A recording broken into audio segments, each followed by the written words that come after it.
Good morning, good afternoon, and good evening, colleagues. A very warm welcome to the UN Global Compact Business and Human Rights Accelerator Global Information Session. We do expect quite a few attendees, so we will give it some more time for more people to join. We will start at about 3 minutes past the hour.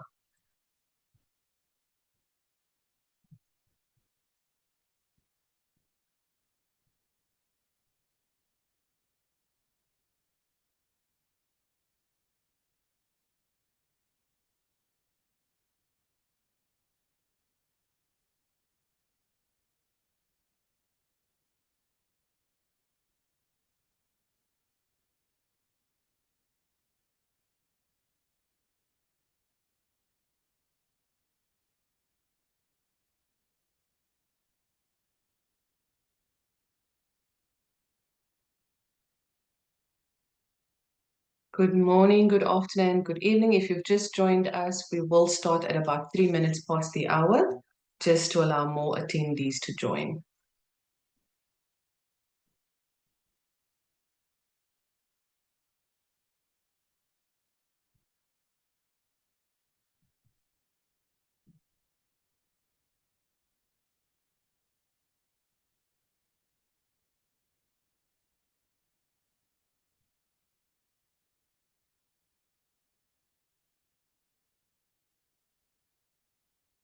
In the meantime, please tell us who you are and where you're calling in from by using the chat function. We do also have live interpretation this morning into French and Russian, so please feel free to use the interpretation button at the bottom of your screen.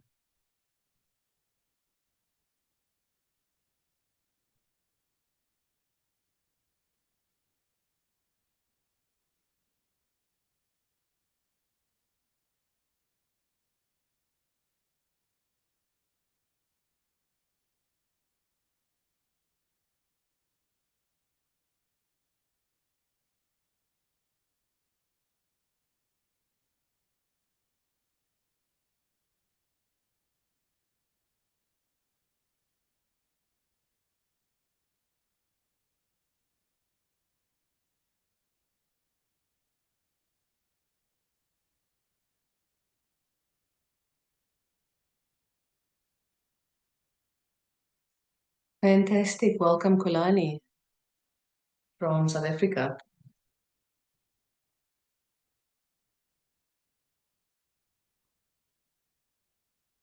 Okay, colleagues, it is 3 minutes past the hour. So once again, good morning, good afternoon, and good evening. Thank you for joining this global session on the Business and Human Rights Accelerator. We will talk a little bit more about what to expect if you are signing up to the accelerator for round 3 in 2025. Today's presenters are myself. I am Nicole Solomons. I'm the Business and Human Rights Global Lead for the United Nations Global Compact. And I am joined by my colleague Mairead Kier of Shift, our very important partners in the development and the delivery of the Business and Human Rights Accelerator. Please note, before I get into the agenda, we do have a live interpretation this morning, so feel free to use the interpretation button at the bottom of your screen. That is for French and Russian. We do have another session later today at 10 a.m. New York time, where we will also have Spanish and Portuguese live interpretation. So if you have colleagues that are in need of that, please let them know that we do have another session later today. Please also use the Q&A function to ask questions. We do have some slides that we will work through, but please feel free to ask some questions in the Q&A function as well. And of course, you're welcome to introduce yourself in the chat box. It's always nice to know where everyone is calling in from. So with that said, we'll get to our slides.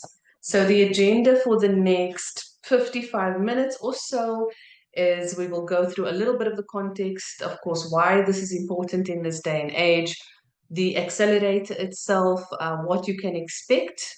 Our previous rounds, we have a little bit of information of round 1 and round 2, some of the questions that we get asked quite frequently, and then we will open for questions from everyone. So I'm going to move into the first part. And really for me, this quote by the late John Ruggie is the essence of the accelerator. No company that I know of, the quote says, no company that I know of has ever said, we don't respect human rights. My question was, how do you know that you respect human rights? And can you show that you do? Do you have systems in place that would allow you to back that claim? So as we walk through the slides, I would like you to keep this quote in mind and ask yourself if your organization would be able to do so, or if you need some support in terms of a process to be able to know and show. Then, if we think of the idea of human rights, it is as simple as it is powerful that people have a right to be treated with dignity. And whilst governments have the duty to protect individuals against human rights abuses from third parties, companies are also realizing their responsibility, their legal, moral, and commercial need to respect human rights. But there is a gap, and according to the World Benchmark Alliance, 90% of companies assessed are not even halfway to meeting fundamental societal expectations on human rights, decent work, and ethical conduct. I think it's even more shocking, 80% of companies scored zero on the initial steps of human rights due diligence, namely identifying, assessing, and taking action on human rights, bringing us back to that knowing and showing. And only 27% of companies involve rights holders in the human rights due diligence process. So there's this understanding that companies do need to respect human rights, but how they do so, there's still a quite big gap in that. So on that note, let's look at the drivers for addressing human rights risks. Good morning, everyone. So Nicole introduced me very briefly a short while ago. Mairead Keir is my name, and I work for an organisation called Shift. We are partners in this programme, as Nicole showed. But the organization, just very specifically, is focused on the implementation of the UN Guiding Principles on Business and Human Rights. And we've been partnering with Global Compact over the last couple of years, Nicole and myself specifically, to design and then to implement this program. And I'm delighted to be engaged in this again.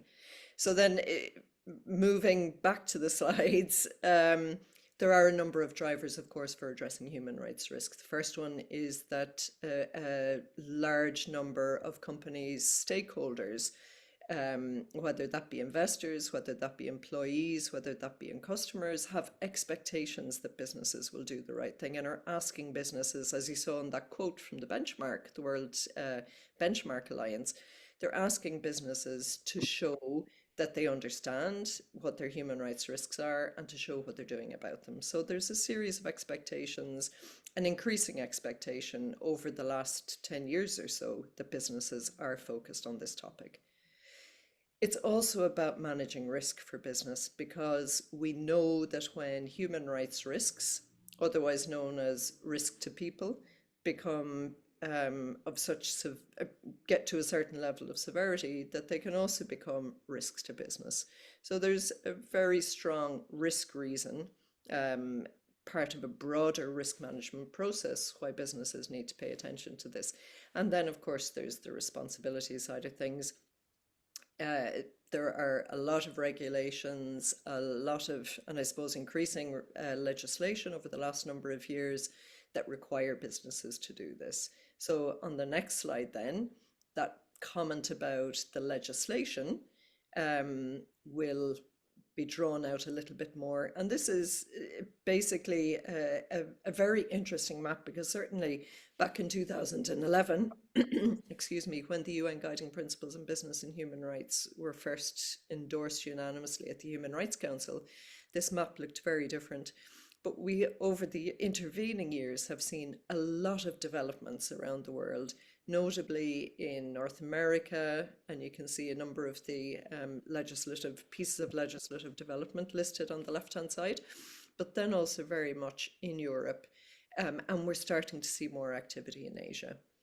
Now, what we will be doing through this accelerator process is spending a bit of time looking at two of the most important pieces of recent legislation coming out of the EU. So firstly, and you can see them highlighted in yellow here, the EU Corporate Sustainability Reporting Directive, and then the Corporate Sustainability Due Diligence Directive, because they are going to have an impact, significant impact on businesses not only operating in the EU, but they're going to have a ripple down or trickle down effect onto many of their supply chains around the world. So we will be piecing some of that together as well through the course of this accelerator. And so with all of that, with the activity happening around the world, particularly since 2011, I mentioned the UN Guiding Principles on Business and Human Rights. This was the international standard that Professor Ruggie spearheaded over a 6-year period. And you can see that graphic over on the left-hand side. The idea was to develop a standard that brought businesses, brought civil society, brought governments together and aligned around this topic. The guiding principles have 3 pillars. The first pillar says that governments or that states have a duty to protect human rights. The second pillar says that businesses have a responsibility to respect human rights. And then the third one says that anyone who has been affected by business activity should be able to receive meaningful remedy. So these are the 3 pillars of the UN Guiding Principles. The one that we will be focusing most deeply on is the second one, the corporate responsibility to respect, and that's going to form the backbone of the accelerator program itself. Thank you so much, Mairead. So looking at what then the accelerator will bring. The accelerator is a 6-month program, and ultimately it is about modeling the human rights due diligence process. And what we would like to do is move companies from commitment and policy to action on their human rights and labor rights responsibilities. So for the accelerator, the high-level objectives is to support you as an organization to set the baseline. So understanding where you are as an organization so that you can know and show that you are respecting human rights. Setting the bar, so moving away from only risk to business, but looking at it from a risk to people approach. And then, of course, closing those gaps. So where you find yourself, meeting you there, and then you supporting you to get to that next level. Supporting business to align with evolving legislation requirements, exactly what Mairead was just talking about. And then a very big part of the accelerator is also supporting the connection and learning between companies and between peers. So these are the high-level objectives of the accelerator. But then if you're thinking about, well, if I sign up, what will we learn and what will the outcomes be? So what you will learn is really how to identify those responsibilities to respect human rights and labor rights. So you as an organization will know. You will then be able to establish or update an ongoing human rights due diligence process in line with the international standards. And of course, once you have done this, you need to also be able to report and communicate on how you are doing this in the various disclosures that you may have. The outcome of that, you can expect that you will have clarity over where your company is in this journey. You will be able to meet the expectations of the UNGPs that we've just been discussing. You will have various tools in your toolbox to assess your salient or your most severe human rights impacts. You will understand stakeholder engagement. It's a very big and a key component of the accelerator and of the human rights due diligence process. You will have guidance on developing an action plan, and it is actually mandatory. And at the end of the program, you will have an action plan on at least one salient human rights risk. You will have a network of peers, perhaps in the country that you are participating in, but also regionally or globally. And then, of course, at the end of the program, you will receive a certificate demonstrating that you have completed the program. if you have met all the mandatory requirements, and one of those being the development of the action plan. Once you have signed up for the accelerator, and I mentioned that it is a 6-month process. So within those 6 months, we cover 6 stages, starting out with the core concepts, focusing on ensuring that you understand the UNGPs and your responsibilities. Exactly again what Mairead was talking about. In stage 2, or the second part, we will look at determining what part of the value chain you want to focus on, and then, of course, developing a list of potential risks. In stage 3, we will look at prioritizing which of those risks you are going to start taking action on. And this will be based on the involvement of your organization, whether it is cause, contribution, or linkage. And we will go into quite a bit of depth on what that means and how to look at it. In stage 4, we will look at action and evaluation. So based on the prioritization that you have done, how do you now start taking action on that one or more salient human rights risk, but also what are the metrics then you start putting in place to ensure that you are meeting those actions. In stage 5, we will look at communication and engagement. So what is effective communication? Who are your stakeholders or impacted stakeholders? And stage and grievance mechanisms, explaining when remedy is required, what is involved, and of course, how to implement effective grievance mechanisms. So you can see throughout the 6-month process, we will cover all of these 6 stages, and you will then have a full human rights due diligence action plan on at least one risk at the end of the program. If you are thinking about how this looks, how much time it's going to be taken, well, we are currently in sign up. So as an organization, you have till the 20th of December to sign up for the accelerator. We will start in February with our first global kickoff. And this is where we talk about your responsibilities as an organization, as participants and ambassadors. We'll talk a little bit more about that in the next few slides. And then we will start in the global deep dives, which are the 6 stages that I've just spoken you through as well. And besides the global deep dives and those 6 process stages, also in between, we have some what we call Ask the Expert sessions. So these are topical sessions, and they will cover various issue areas. So, for example, one really important one will be specifically on evolving legislation. We know that this is a concern to a lot of companies, how this impacts your business. And so we will focus on that in one particular session. We will also have a session on where the International Labour Organization will talk specifically about labor-related issues, and you can ask the expert directly all of the burning questions that you have on how to address these issues. And then we will have another session on the environmental and human rights nexus, which is another important intersection which is coming up in the human rights space, and again, an evolving area that many of you may be thinking about, but not entirely sure how yet to address it. So we will cover these topics within the accelerator over the 6 months. You will see that we will finish off, we will do our final sessions in about July, but you do still then have an additional 2 months to complete that action plan. Please do put your questions into the Q&A box. We will get to them at the end of the session.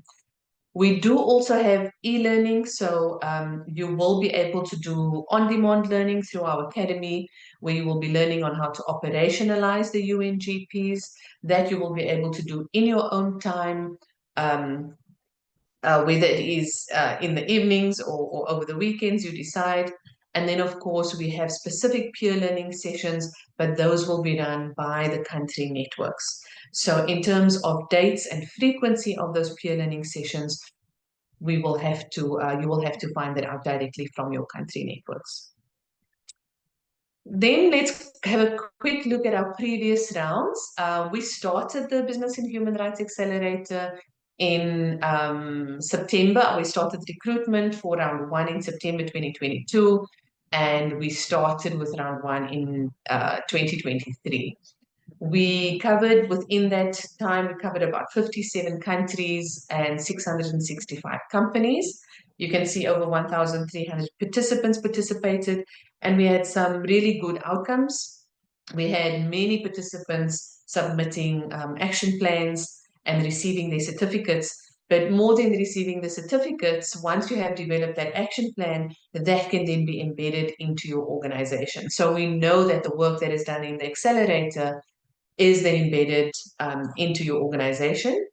And quite impressively, 95% of participants said that they would recommend the accelerator to others because of the learning that they experienced in the accelerator. And maybe also just to say 92% were in the process of actually building out the action plans that they started in the accelerator. So understanding that the work that you start in the program doesn't end after the 6 months, it is something that you continuously work on within your organization. And then just briefly looking at round two. So this was the program that we started recruiting for in September last year. And we've just come out of round two. It was quite a full, jam-packed year that we had. Over 64 countries were involved, 750 companies, and you can see quite a few participants. We've even had an increase in the number of participants that would recommend the accelerator. We have hundreds of action plans that have been submitted.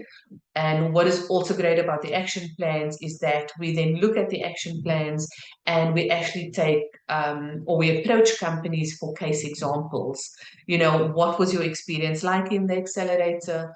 And then further to that, after a few months, we will go back to our participating companies and actually gauge the progress. A few months down the line, post the accelerator, have you then been able to still embed this work? Have you been using the methodology that you've learned within the accelerator? So always looking at how this impacts businesses over the long term. Just one more point on that also is that once we have those action plans and we've agreed to do case examples or case studies, there are also many, many opportunities for participants to get involved in events and come and talk about and showcase the work that they're doing. And we have had quite a few of those over the year where participants who are willing to talk about their journey then have an opportunity to do so. And so we look forward to that, of course, being the case with our round three as well. So moving to 2025, what to expect? The networks that will be running the Business and Human Rights Accelerator in 2025 are these. There are quite a few of them. You might see the country that you are calling in from at the moment in this list, or you may not. So if you do, please, when you do sign up, do choose the country that you are in and that you are signing up with. But there's always the question, if the local network in the country where I'm based is not running the accelerator, what then, or what are your options? You absolutely do have an option. And this is where we bring in the global track.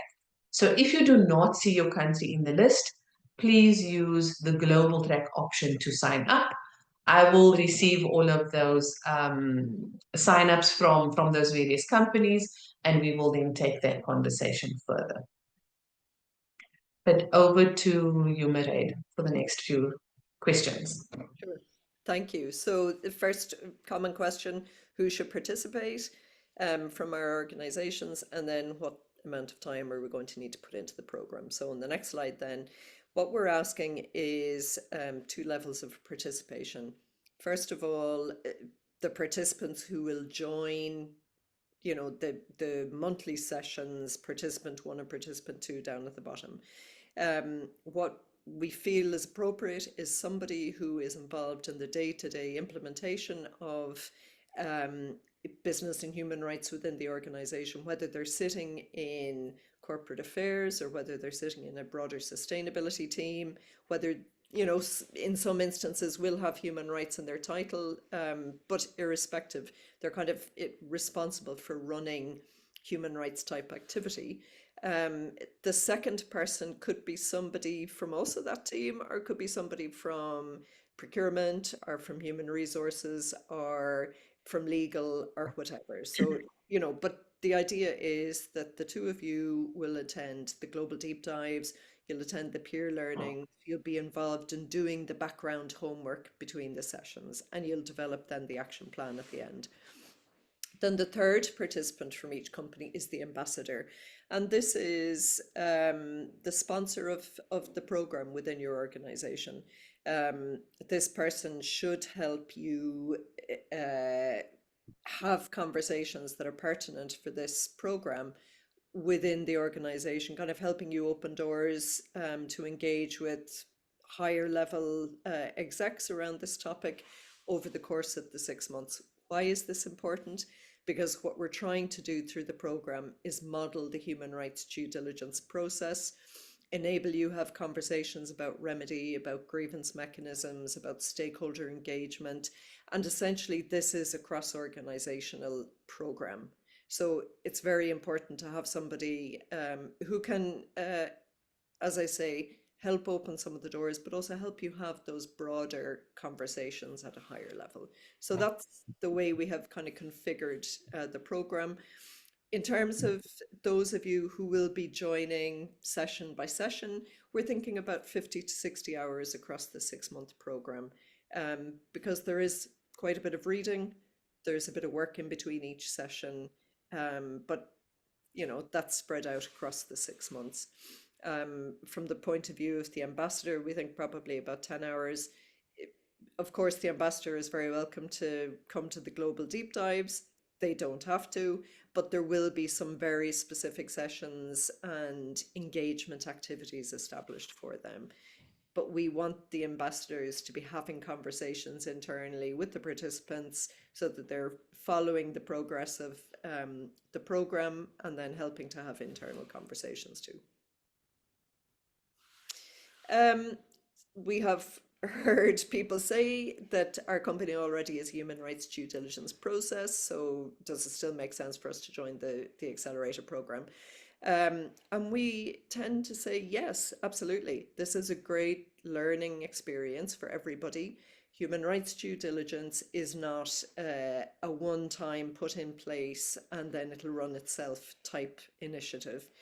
The context for businesses changes all the time. Businesses change products. Sometimes they change companies, supplier companies, supply chains, suppliers, etc. So the context is always changing. And therefore, the potential risks to people are always changing. And human rights due diligence is a living, breathing process. And what we find is that even companies that feel they have a lot of the components in place for due diligence will often learn at least a few other things by coming to these sessions, by having to do the homework themselves, and then also by hearing from others.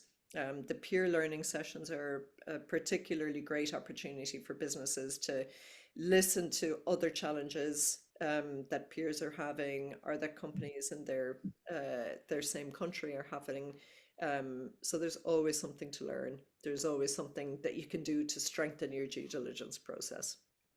There's also the final point here, which is it's a very nice opportunity for you to showcase some of the great work you're doing. And the country networks and Nicole are always looking for really nice examples that they can then share, with other participants. Will joining the accelerator prepare our company for the EU directives? Yes, very definitely.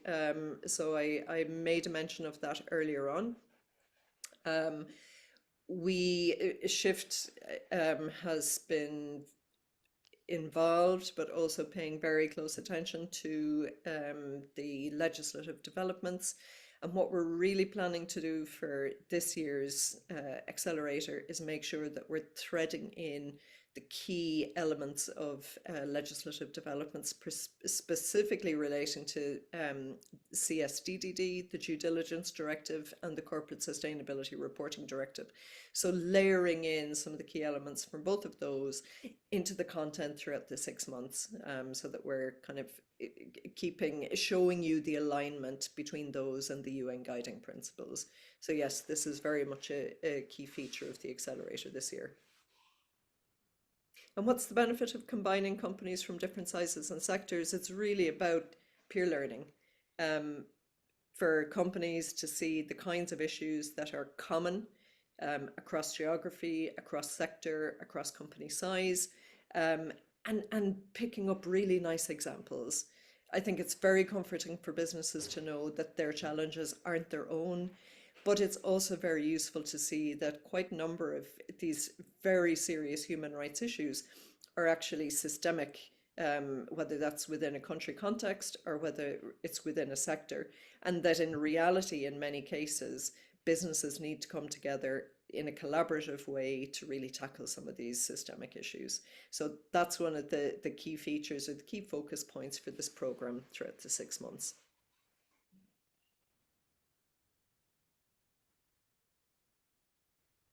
Fantastic.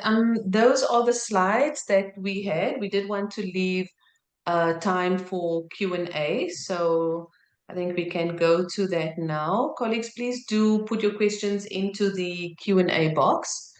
Okay, so let's go to the first one. How many people of one organization can or should participate from different departments? So as per Mairead was explaining in this slide with participants and ambassadors, we ask companies to nominate 2 employees. You decide which of the departments you would like them to be from. We did say that it could be, across the board, whether it was sustainability, supply chain, human resources, legal and risk. But only 2 across the organization will be nominated for the program. We have had quite a few questions about companies that want to nominate more. So what we are asking is that where you want to get more employees involved, we would suggest that you actually start an internal working group. So you have the 2 participants that will join the sessions, that will attend the calls.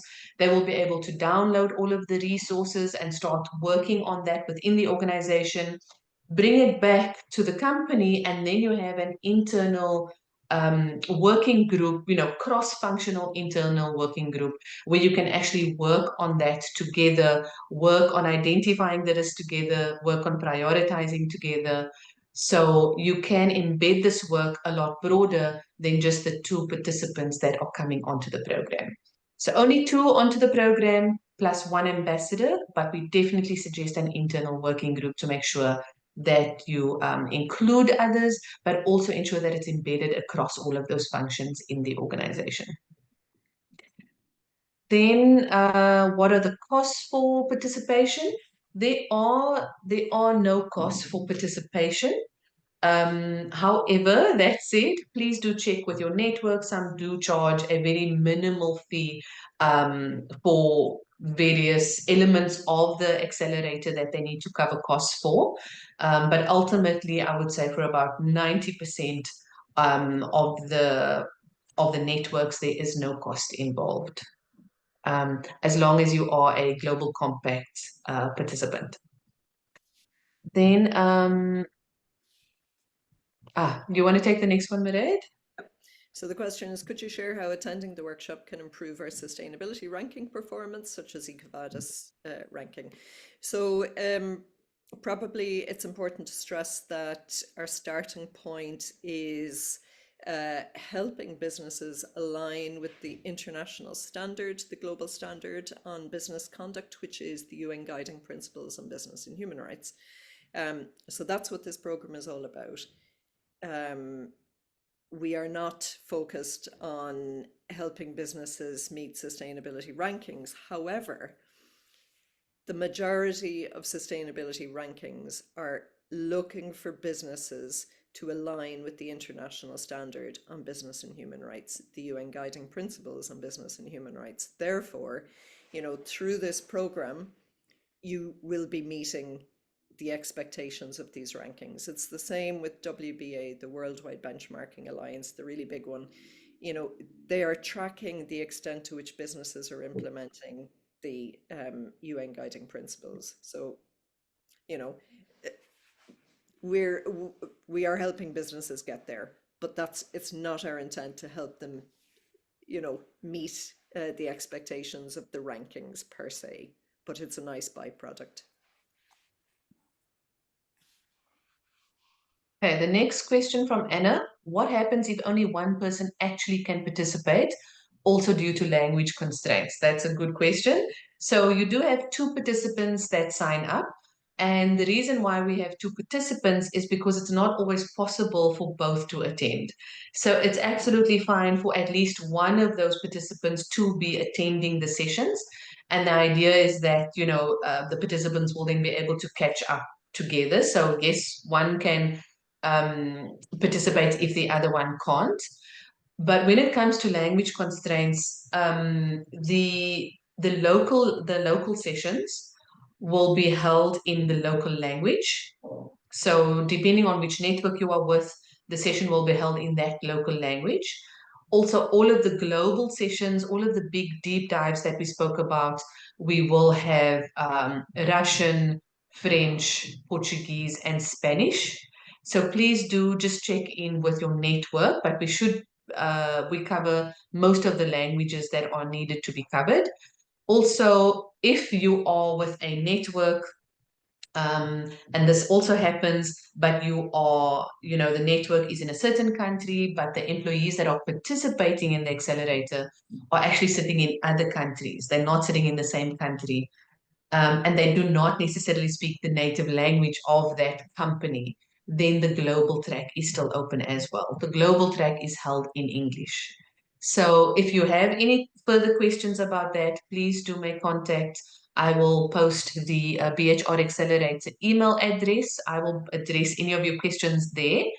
If you have any concerns about language or which track you need to be joining.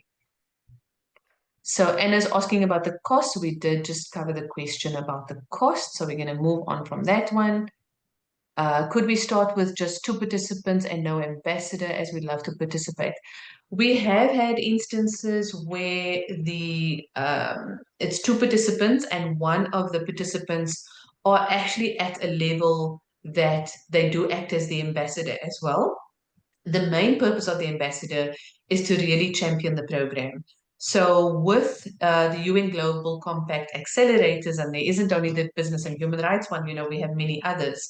The idea is that it's not just a training, but it is embedded within the organization.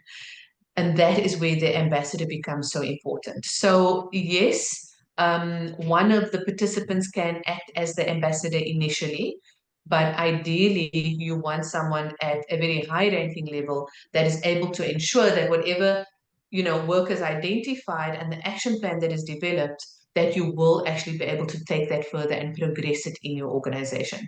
So treat it as not only a training, but as an embedding within your company. And that's where the ambassador becomes so important. So it's ideal to have the two participants and an ambassador. Is the whole program in English or is there a German option? So, Michael, there is a German network. I'm not sure if your company is with a German network. I do know that the German network will be using German within their local sessions as well. So please do make contact with the German network. If not, you can also then contact me directly. So I will just post the BHR Accelerator. Let me put it into the channel right now. So let me just do that.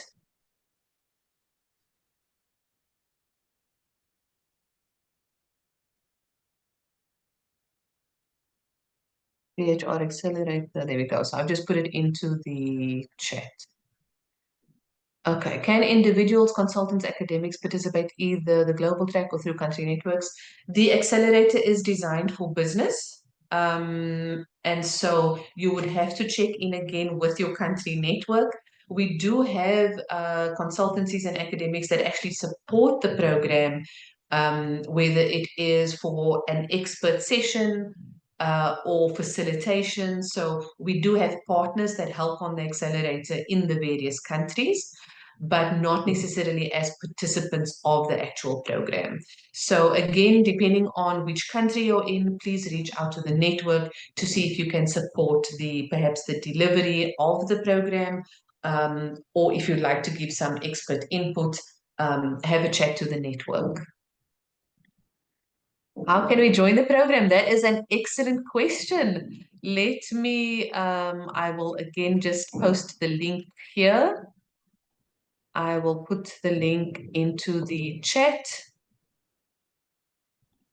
There we go. That is to the local, to the website.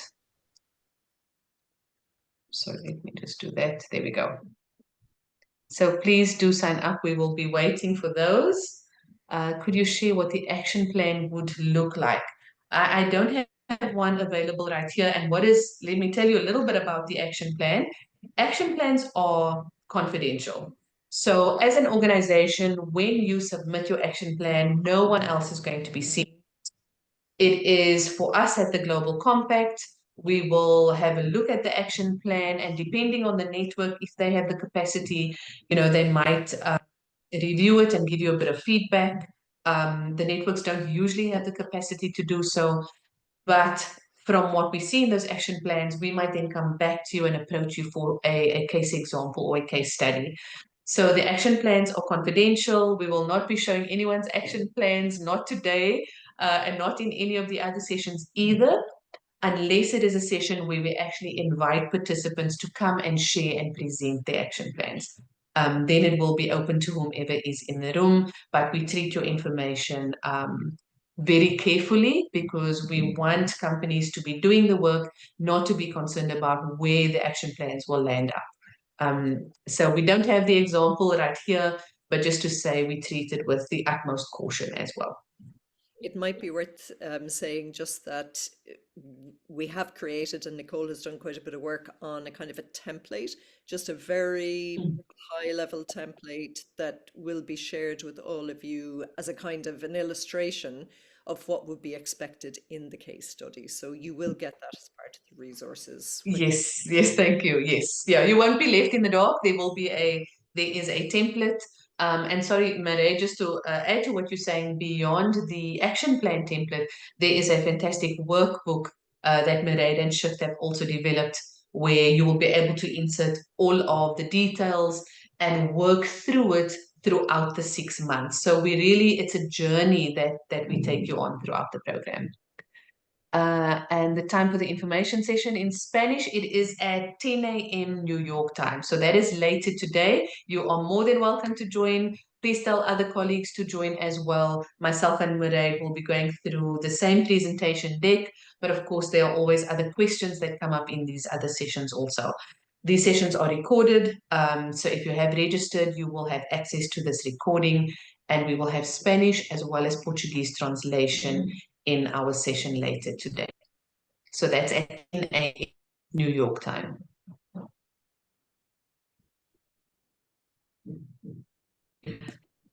Fantastic. One more. Do we have to attend all of the sessions? In some cases, networks are asking for participants to attend all of the sessions. That said, we know it's not always possible to do so.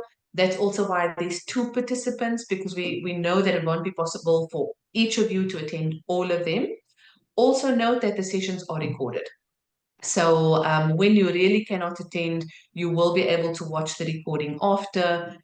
You will receive the slides as well. You will receive the recording and all of the resources. So ideal to attend all of them, but we know that's not always going to be possible.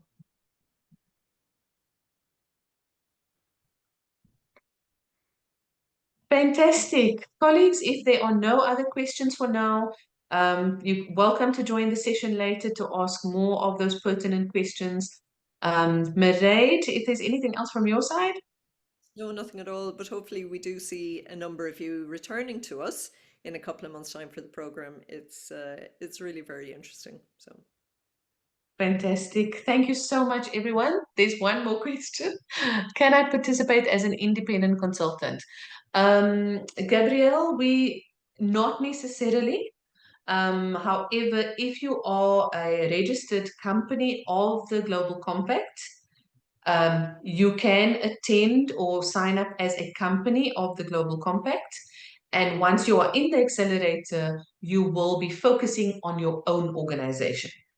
So it will not be from the perspective of how to do this in someone else's company or how to consult someone else about it, but you will be expected to follow the process and model the human rights due diligence process in your own organization. So if you're registered as a company within the Global Compact, yes, you can sign up, but you would have to do the work in your own organization.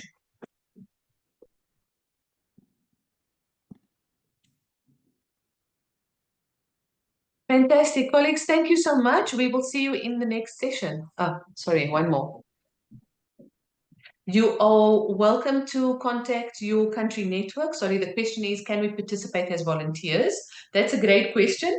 One that your country network will be able to answer. So please do reach out to the network in your country, and they will be able to tell you if they are needing volunteers or partners or however else you can participate. Okay, that is it for now. We will see you all in 2025 or at the session later today. Thank you so much, colleagues.